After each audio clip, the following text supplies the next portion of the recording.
راستہ دکھانا مقصود ہے۔ یہ مقصد تھا کہ انسانیت عبرت پکڑے، روز جزا کے بارے میں آنکھیں کھول لے، ان واقعات کو سن کر اور پڑھ کر اپنا راستہ منتخب کر لے۔ گزشتہ انبیاء کی امتیں جو بھیانک جرائم کرتی رہی ہیں ان سے اپنا دامن بچا لے۔ اسی لیے انبیاء کے حالات سے واقفیت از حد ضروری ہے۔ جب تک ہم انبیاء کے واقعات سے روشناس نہیں ہو جاتے اس وقت تک قرآن مجید تک مکمل رسائی حاصل نہیں کر سکتے۔ کتنی بار سیدنا آدم علیہ السلام کا قصہ بیان ہوا، کتنی مرتبہ نوح علیہ السلام کا تذکرہ ہوا، اسی طرح موسیٰ علیہ السلام اور بنی اسرائیل کا ذکر آیا، فرعون کا واقعہ بیان ہوا۔ موسیٰ علیہ السلام اور فرعون کا ذکر تو قریب 70 مقامات پر آیا ہے اور مسلسل قصہ بیان ہوتا رہتا ہے۔ کتنی سورتوں کا نام انبیاء کے ناموں سے منسوب ہے۔ لہٰذا جو شخص ان قصص سے لا علم ہے وہ قرآن کے ایک بڑے حصے سے محروم ہے۔ ان واقعات سے رہنمائی حاصل کرنے سے ایک مقصد یہ بھی ہے کہ دعوت اللہ کا راستہ معلوم ہو جائے، لوگوں کو اللہ کی طرف بلانے کا ڈھنگ ہمیں آ جائے۔ اللہ کرے ہم بھی ان لوگوں میں شامل ہو جائیں جو اللہ کی طرف دعوت دیتے ہیں، ہم بھی نیکی کا حکم کرنے اور برائی سے روکنے والے بن جائیں۔ امر بالمعروف اور نہی عن المنکر کے صحیح راستے پر چلنا اس وقت تک ممکن نہیں جب تک کہ ہمارے سامنے کوئی ایسا نمونہ موجود نہ ہو جس کے مطابق ہم اپنے آپ کو چلا سکیں۔ اور صاف ظاہر ہے سب سے عظیم اور بے مثال نمونہ نبی اکرم صلی اللہ علیہ وسلم کی مبارک شخصیت ہے، جیسا کہ اللہ تعالیٰ فرماتے ہیں لَقَدْ كَانَ لَكُمْ فِي رَسُولِ اللَّهِ أُسْوَةٌ حَسَنَةٌ۔ یقیناً تمہارے لیے رسول اللہ کی زندگی بہترین نمونہ ہے۔ رسول اکرم صلی اللہ علیہ وسلم کے بعد سب سے نمایاں مثال اور نمونہ باقی تمام انبیاء کرام ہیں، پھر صحابہ کرام اور صالح لوگ بھی نمونہ ہیں۔ انبیاء کرام کے واقعات قرآن کریم کے ذریعے ہم تک پہنچے ہیں۔ اسی طرح نبی کریم صلی اللہ علیہ وسلم کی سیرت مبارکہ اور آپ کی احادیث مبارکہ سے بھی ہمیں ان کے حالات اور واقعات معلوم ہوئے ہیں، نیز تاریخ کی کتب میں بھی ان کے تذکرے موجود ہیں۔ انبیاء کے موضوع پر لکھی جانے والی کتب میں سے واضح اور نمایاں حیثیت امام ابن کثیر رحمہ اللہ کی کتاب قصص الانبیاء ہے۔ اس کے علاوہ امام طبری کی تاریخ طبری اور ابن کثیر کی البدایہ والنہایہ میں انبیاء کی سرگزشت موجود ہے۔ ہم نے ان قصص کو آپ تک پہنچانے میں انہی کتب کو پیش نظر رکھا ہے، اس لیے کہ قابل اعتماد تصانیف یہی ہیں۔ خاص طور پر ہم نے اسرائیلی روایات کو جگہ نہیں دی، نہ ہی ضعیف روایات کا سہارا لیا ہے، بس صحیح احادیث کو بنیاد بنایا ہے اور ان عظیم مفسرین کرام کی تفاسیر پر اعتماد کیا ہے جو اللہ کی نازل کردہ آیات کے مطابق تفسیر کرتے ہیں۔ خاص طور پر ہم نے تفسیر ابن کثیر اور تاریخ ابن جریر کو ترجیح دی ہے۔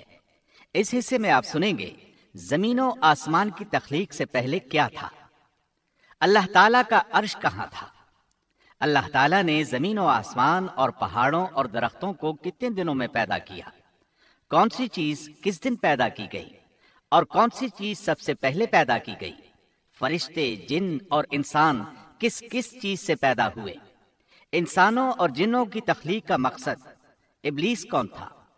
تو آئیے سنتے ہیں دارالسلام اسٹوڈیو لاہور پاکستان سے قصص الانبیاء کا پہلا حصہ، تخلیق کائنات اور تخلیق آدم۔ پیشکش محمد طارق شاہد۔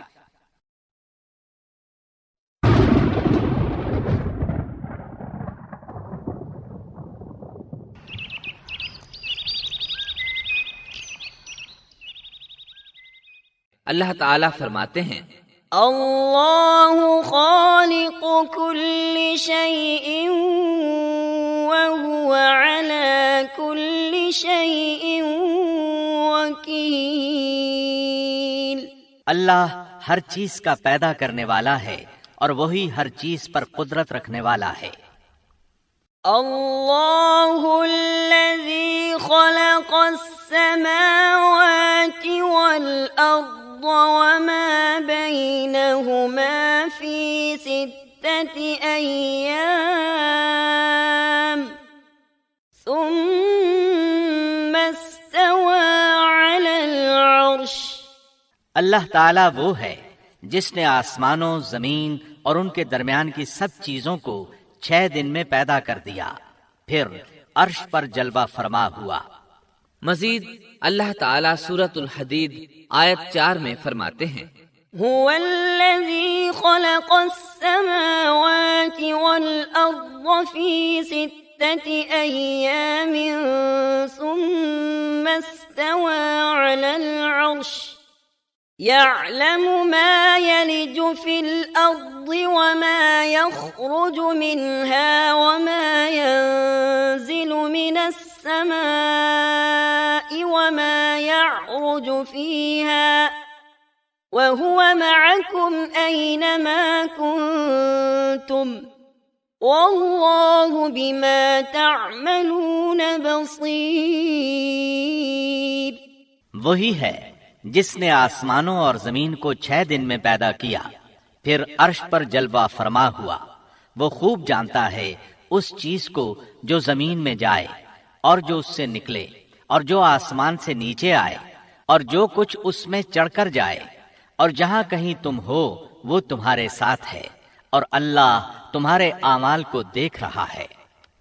اسی طرح اللہ تعالیٰ سورہ ہود آیت 7 میں فرماتے ہیں، وَهُوَ الَّذِي خَلَقَ السَّمَاوَاتِ وَالْأَرْضَ فِي 6 أَيَّامٍ وَكَانَ عَرْشُهُ عَلَى الْمَاءِ۔ اور اللہ ہی وہ ذات ہے جس نے 6 دن میں آسمانوں اور زمین کو پیدا فرمایا، اور اس کا عرش پانی پر تھا۔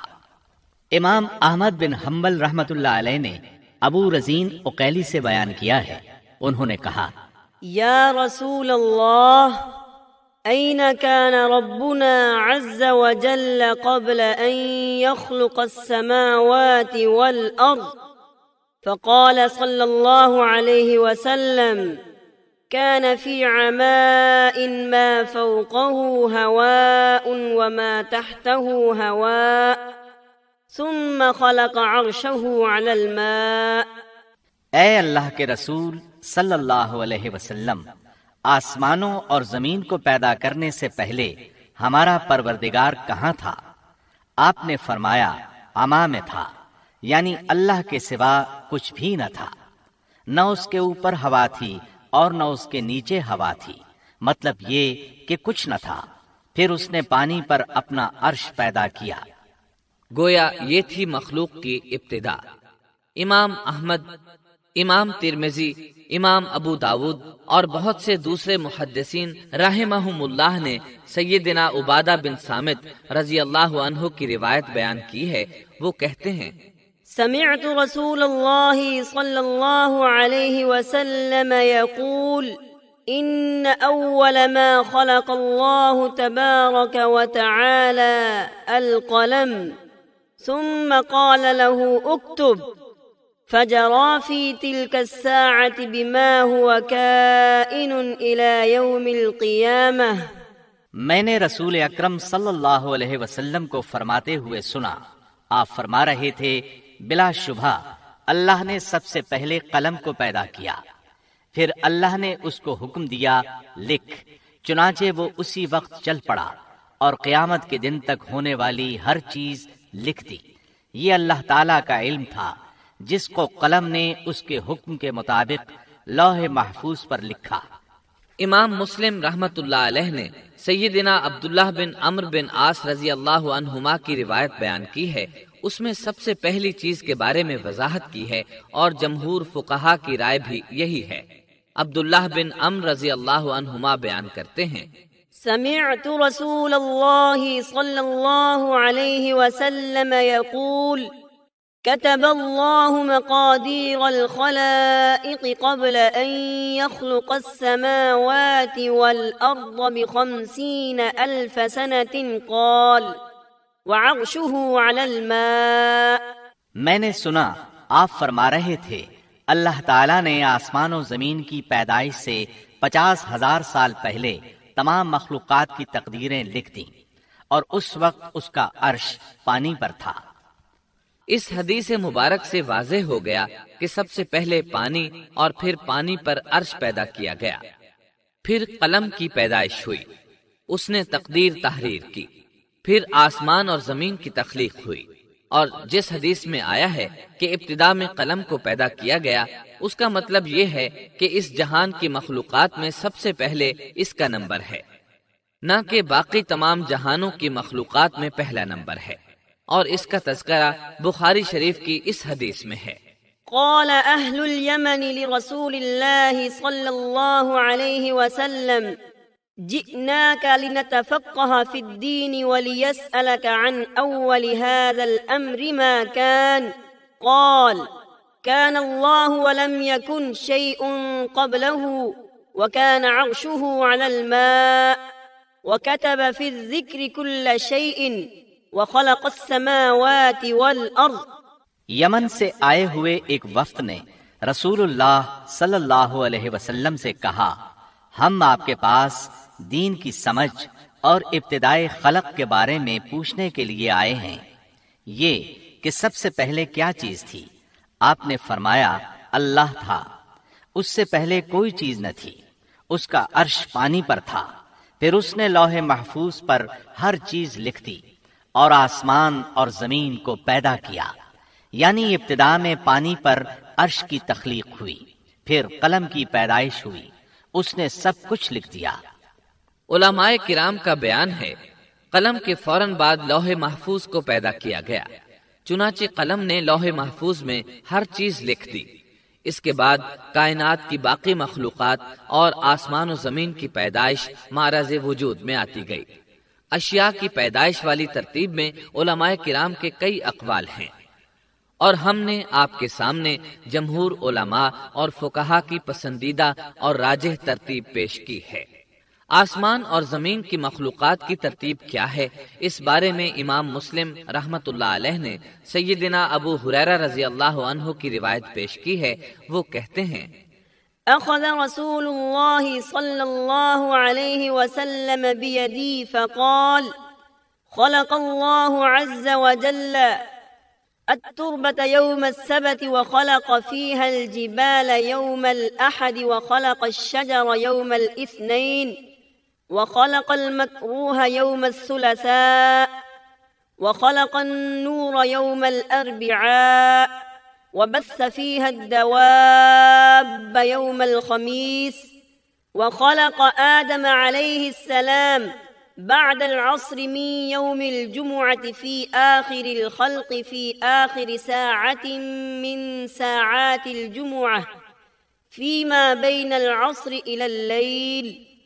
نبی اکرم صلی اللہ علیہ وسلم نے میرا ہاتھ پکڑا اور فرمایا، اللہ تعالیٰ نے ہفتے کے دن مٹی کو پیدا کیا، اتوار کے دن زمین میں پہاڑ، پیر کے دن درخت، منگل کے دن تکالیف، مصائب، جراثیم اور بیماریاں، بدھ کے دن نور کو، جمعرات کے دن زمین میں چوپایوں کو پھیلا دیا، اور تمام مخلوقات میں جمعے کے دن کی آخری گھڑیوں یعنی عصر سے رات کے درمیان میں آدم علیہ السلام کو پیدا کیا۔ مطلب یہ کہ ابتدائے آفرینش میں جن مخلوقات کی تخلیق ہوئی ان میں سے آخری مخلوق انسان تھا۔ اس حدیث میں مختلف حالات کو نہایت وضاحت سے بیان کیا گیا ہے۔ اس سے بخوبی پتہ چل گیا کہ ابتدائی مخلوقات کی ترتیب کیا تھی۔ ان میں سے آخری نمبر آدم علیہ السلام کا تھا، جبکہ آدم علیہ السلام نسل انسانی میں سب سے پہلے اور تمام انسانوں کے باپ ہیں۔ انسانوں سے پہلے فرشتے اور جن پیدا ہو چکے تھے۔ صاحب عقل مخلوقات میں سب سے پہلا نمبر فرشتوں کا، دوسرا نمبر جنوں کا اور آخری نمبر انسانوں کا ہے۔ فرشتوں کا اصل ٹھکانہ آسمان ہے۔ اللہ تعالیٰ سورۃ الشورى آیت 5 میں فرماتے ہیں، تكاد السماوات يتفطرن من فوقهن والملائكة يسبحون بحمد ربهم ويستغفرون لمن في الأرض ألا إن الله هو الغفور الرحيم۔ قریب ہے کہ آسمان اپنے اوپر سے پھٹ پڑے اور تمام فرشتے اپنے رب کی تسبیح اور تحمید بیان کر رہے ہیں اور زمین والوں کے لیے استغفار کر رہے ہیں۔ خبردار، اللہ تعالی معاف کرنے والا، رحمت کرنے والا ہے۔ مسلم شریف میں ہے، سیدہ عائشہ صدیقہ رضی اللہ عنہا سے روایت ہے کہ نبی اکرم صلی اللہ علیہ وسلم نے فرمایا، خلقت الملائکۃ من نور وخلق الجان من نار وخلق آدم مما وصف لكم۔ فرشتوں کو نور سے اور جنوں کو آگ سے پیدا کیا گیا اور آدم کو اس چیز سے پیدا کیا گیا جو تمہارے لیے بیان کر دی گئی، یعنی مٹی سے۔ فرشتوں کی تخلیق کے بعد جنوں کو پیدا کیا گیا۔ جنوں کو بھی انسانوں سے پہلے پیدا کیا گیا تھا، جیسا کہ اللہ تعالیٰ سورۃ الحجر آیت 27 میں فرماتے ہیں، وَالْجَانَّ خَلَقْنَاهُ مِن قَبْلُ مِن نَّارِ السَّمُومِ۔ اور اس سے پہلے جنات کو ہم نے لو والی آگ سے پیدا کیا۔ جنات کے بارے میں بہت زیادہ آیات و احادیث موجود ہیں۔ اللہ تعالیٰ فرماتے ہیں، خلق الجان من مارج من نار۔ اور جنات کو آگ کے شعلے سے پیدا کیا گیا۔ مارج آگ کے بھڑکتے شعلے کے کنارے کو کہتے ہیں۔ گویا جنوں کو آگ کی جڑ سے نہیں بلکہ آگ کے شعلوں کے کنارے سے پیدا کیا گیا ہے۔ قرآن مجید میں اللہ تعالیٰ نے ابلیس شیطان کا قول نقل کیا ہے، خلقتنی من نار۔ تو نے مجھے آگ سے پیدا کیا۔ اسی طرح پہلے بھی بیان ہو چکا ہے کہ اللہ نے فرمایا، والجان خلقناه من قبل من نار السموم۔ اور اس سے پہلے جنات کو ہم نے لو والی آگ سے پیدا کیا۔ یہ ہے جنات کی اصل اور بنیاد۔ ابلیس ملعون بھی جنات میں سے ہے، اور اس مسئلے میں کسی کو تردد اور شبہ نہیں ہونا چاہیے، اس لیے کہ قرآن مجید میں ہے، إِلَّا إِبْلِيسَ كَانَ مِنَ الْجِنِّ۔ اور ابلیس جنوں میں سے تھا۔ مطلب یہ کہ وہ فرشتوں میں سے نہیں تھا۔ حسن بصری رحمت اللہ علیہ فرماتے ہیں، وہ پلک جھپکنے کے برابر بھی فرشتوں کی جنس میں داخل نہیں ہوا، اور نہ ہی وہ کبھی فرشتوں میں شمار ہوا ہے۔ وہ جنات میں سے ہے کیونکہ اس نے خود اقرار کیا تھا، خلقتنی من نار۔ اے اللہ، تو نے مجھے آگ سے پیدا کیا ہے۔ اگر یہ فرشتہ ہوتا تو اس وقت کہتا، اے اللہ، تو نے مجھے نور سے پیدا کیا ہے۔ اس لیے ابلیس کا جن ہونا روز روشن کی طرح عیاں ہے۔ سیدنا عبداللہ بن عمرو رضی اللہ عنہما اور سیدنا عبداللہ بن عباس رضی اللہ عنہما فرماتے ہیں، آدم علیہ السلام سے 2000 سال پہلے جنات پیدا کیے گئے۔ وہ ہماری اس زمین پر رہائش پذیر تھے۔ آہستہ آہستہ وہ فسق و فجور میں مبتلا ہو گئے۔ جب وہ فتنہ فساد میں حد سے بڑھ گئے، ناحق خون بہانے لگے، تو اللہ تعالیٰ نے ان کی طرف فرشتوں کا عظیم لشکر بھیجا۔ ان سے جنات کی زبردست مارکا آرائی ہوئی۔ اس مارکا آرائی میں فرشتوں نے جنات کو تہس نہس کر دیا، اور وہ سمندروں کی جزیروں میں پناہ لینے پر مجبور ہو گئے۔ زمین کے ہر بر اعظم سے انہیں جلا وطن کر دیا گیا۔